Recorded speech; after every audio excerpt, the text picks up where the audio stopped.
Right Singareni బొగ్గు కుంభకోణంకి సంబంధించి ఏదైతే దాంతోపాటు ఇంకా అనేక స్కామ్లకు సంబంధించి ప్రభుత్వాన్ని ప్రశ్నిస్తున్నా కూడా ప్రశ్నించిన ప్రశ్నలకు సమాధానం రాకపోవడంతో గవర్నర్ను కలిసాం విజ్ఞప్తి చేశామని చెప్తున్నారు. బయటకు వచ్చిన తర్వాత కేటీఆర్ మాట్లాడు దీనికి సంబంధించి తాజా అప్డేట్స్ అందించడానికి మా కరెస్పాండెంట్ మహేష్ సిద్ధంగా ఉన్నారు. మహేష్ చెప్పండి. కాసేపటి క్రితమే బీఆర్ఎస్ వర్కింగ్ ప్రెసిడెంట్ కేటీఆర్ నేతృత్వంలోని బీఆర్ఎస్ నేతల బృందం గవర్నర్ కలిసి బయటకు వచ్చారు. సింగరేణి సంబంధించిన బొగ్గు గనుల కుంభకోణం సంబంధించి గవర్నర్ కి ఒక సమగ్ర నివేదిక అందించాం. ఆధారాలతో సహా అన్ని అందజేశాం. ఖచ్చితంగా దీనిపై చర్యలు తీసుకోవాలని గవర్నర్ కు విన్నవించామని కాసేపటి క్రితమే బీఆర్ఎస్ వర్కింగ్ ప్రెసిడెంట్ కేటీఆర్ మీడియాతో మాట్లాడిన పరిస్థితి అనిపిస్తా ఉంది. గవర్నర్ కలిసి రాష్ట్రంలో 2 ఏళ్లుగా జరుగుతున్న కుంభకోణాలకు సంబంధించి అవినీతి ఆరోపణలకు సంబంధించి కూడా అన్ని వివరాలు అందించామని కూడా చెప్తున్న పరిస్థితి అనిపిస్తా ఉంది. ఇక అటు సింగరేణికి సంబంధించిన కాంట్రాక్ట్ సంబంధించి ఇటు సైట్ విజిట్ సర్టిఫికెట్ పేరుతో 2 ఏళ్లలో ఎంతమంది విజిట్ చేశారు, వారి వివరాలన్నీ కూడా ఇటు శ్వేతపత్రం విడుదల చేయాలని చెప్పి మేము అడుగుతున్నా అని కాంగ్రెస్ ప్రభుత్వం ఇంతవరకు దానికి సంబంధించి స్పందించట్లేదు. కాంగ్రెస్ ప్రభుత్వం ఏర్పడినప్పటి నుంచి కూడా ఇటు సింగరేణికి సంబంధించి కూడా ఇటు ఉద్యోగాలకు సంబంధించి ఇటు బొగ్గు గనుల సంబంధించి కూడా పెద్ద ఎత్తున కూడా ఒక అవినీతి ఆరోపణలు పెద్ద ఎత్తున ఎదుర్కొంటున్నాయి. ఇవన్నీ కూడా చర్యలు చేపట్టాలి. ఖచ్చితంగా దీనికి సంబంధించిన అవినీతి ఆరోపణలన్నీ కూడా పెద్ద ఎత్తున కూడా బయటకు తీయాలని కూడా చెప్తున్న పరిస్థితి కనిపిస్తూ, మరోవైపు 10 కోట్లు పెట్టి సింగరేణికి సంబంధించి ఒక ఖర్చుతో ఫుట్బాల్ ఆడి ఆ ప్రజాధనాన్ని వృధా చేశారు. సీఎం అంటే కోల్ మాఫియా నాయకుడిగా వ్యవహరిస్తున్నారని కూడా సింగరేణి కార్మికులు భావిస్తున్నారని కూడా కేటీఆర్ కూడా చెప్పిన పరిస్థితి కనిపిస్తా ఉంది. ఇదంతా ఈ సింగరేణిలో జరుగుతున్న అవినీతి ఆరోపణలు ప్రశ్నిస్తున్నందుకే సిట్టు పేరుతో విచారణలు చేస్తూ డైవర్షన్ పాలిటిక్స్ చేస్తున్నారని కూడా కేటీఆర్ రాష్ట్ర ప్రభుత్వం ముఖ్యమంత్రి రేవంత్ రెడ్డిపై ఆగ్రహం వ్యక్తం చేస్తున్న పరిస్థితి కనిపిస్తా ఉంది. ఇక బొగ్గు స్కామ్ సంబంధించి కూడా పెద్ద ఎత్తున మాజీ మంత్రి హరీష్ రావు ఈ స్కామ్ ను బయటకు వెలికి తీశారు. ఇదంతా కూడా జరిగినప్పటి నుంచి కేంద్ర మంత్రి కిషన్ రెడ్డికి లేఖలు రాశాము. కానీ కేంద్రంలో ఉన్న కిషన్ రెడ్డి కావచ్చు, కేంద్రంలో ఉన్న బీజేపీ సర్కార్ ఎవరు కూడా దీనికి సంబంధించి కూడా రెస్పాండ్ కావట్లేదు.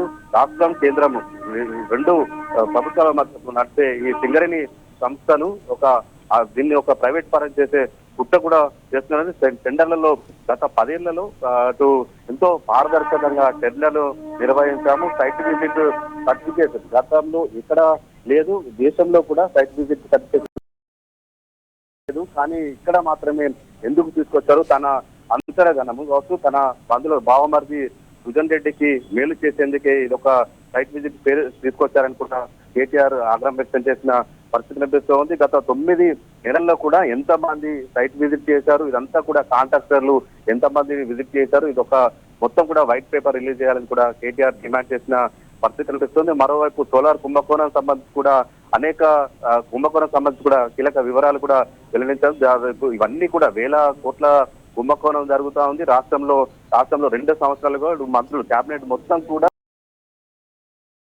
నిండిపోయింది.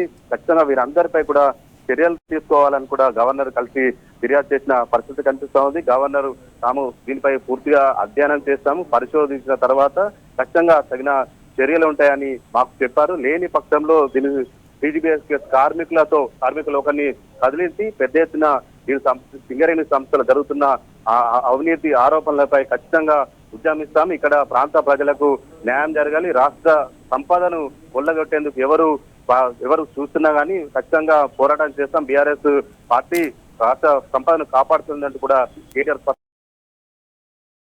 మహేష్, ప్రధానంగా ఏదైతే లొకేషన్ విజిట్ కావచ్చు, లేకుంటే సర్టిఫికేట్ ఇష్యూ కావచ్చు, ఆ అంశాల గురించి కూడా పదే ప్రస్తావిస్తారు. దానికి సంబంధించి ఎందుకో అవి కూడా క్లారిటీ ఇవ్వట్లేదు, వాటిపైన కూడా శ్వేతపత్రం ఇవ్వాలని చెప్పేసి కూడా అడుగుతున్నటువంటి సందర్భం. దాని గురించి ఏం చెప్తున్నారు అసలు? సైట్ విజిట్ సంబంధించి కూడా దేశంలో ఏ గనుల్లో కూడా ఇలాంటి పద్ధతి లేదు. కానీ కాంగ్రెస్ ప్రభుత్వము ఈ పద్ధతి తీసుకొచ్చింది. ఇది ఎందుకు తీసుకొచ్చింది? కావాలని తన అనుచర గణం కోసం, తన బంధువులకు సంబంధించి కొంచెం మేలు చేసేందుకు, తనకు అనుకున్న నచ్చిన కాంట్రాక్టర్లు కావచ్చు వాళ్లకు మేలు చేసేందుకు ఇలాంటి పద్ధతులు తీసుకొచ్చారు. ఖచ్చితంగా దీని వెనుక 1000 కోట్ల కుంభకోణం దాగి ఉన్నది. దీనిపై ఖచ్చితంగా విచారణ చేపట్టాలి. దేశంలో ఎక్కడ ఏ గనులో లేని సైట్ విజిట్ ప్రాసెస్ ఇక్కడ ఎందుకు తీసుకొచ్చారని కూడా ప్రధానంగా కేటీఆర్ ప్రశ్నిస్తున్న పరిస్థితి కనిపిస్తా ఉంది. దీనికి సంబంధించి ఖచ్చితంగా శ్వేతపత్రం రిలీజ్ చేయాలని కూడా బీఆర్ఎస్ గత కొద్ది రోజులుగా కూడా డిమాండ్ చేస్తున్నారు. ప్రభుత్వం నుంచి ఎవరు కూడా ఈ అవినీతికి సంబంధించిన ఆరోపణలకు సంబంధించి కూడా ఎవరు స్పందించలేదు.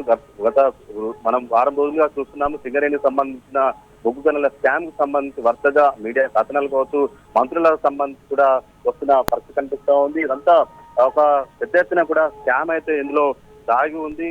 రాష్ట్ర ప్రభుత్వం కాంగ్రెస్ ప్రభుత్వం అధికారంలోకి వచ్చినప్పటి నుంచి కూడా ప్రధానంగా స్కామ్లతోనే నెట్టుగా స్కామ్లు అటు హిల్టు పేరుతో 9,200 ఎకరాల భూములను ఆక్రమించుకోవడం కావచ్చు, ఇతర స్కామ్లకు సంబంధించి కూడా అన్ని చేస్తూ అవినీతి ఆరోపణల మయమైన పరిస్థితి కనిపిస్తా ఉంది.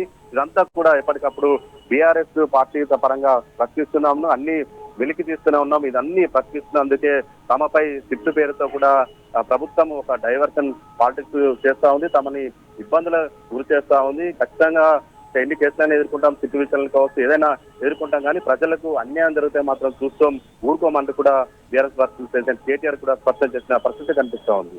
మహేష్, ఓవరాల్గా గవర్నర్ కలిసిన తర్వాత గవర్నర్ నుంచి ఎలాంటి హామీ లభించింది, లేకుంటే ఏమైనా చెప్పారా? ఇవన్నీ ఓవరాల్గా ఎవిడెన్స్తో సహా ఆల్రెడీ బీఆర్ఎస్ బృందం మొత్తానికి అక్కడ ఒక నివేదిక రూపంలో ఇచ్చారు.